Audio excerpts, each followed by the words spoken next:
In this video, I will show you how to make your own custom shortcut for the tools or options you often use and it doesn't have shortcuts.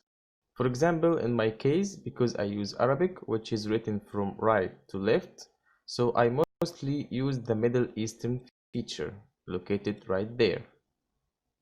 I use these two options, left to right or right to left, to fix these kind of issues. As you can see, the question mark is flipped.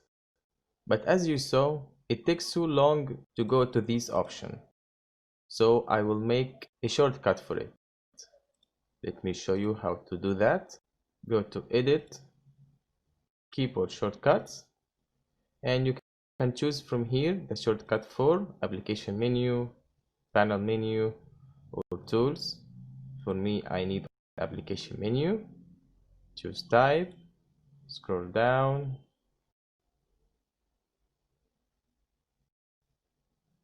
Here is the options I'm looking for.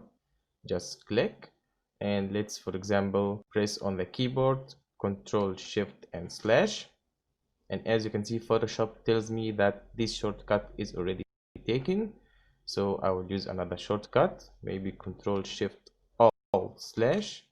That's perfect. Click accept. Here is 2, Control Shift Alt star, click accept. You can save your own shortcut right there. Give it a name,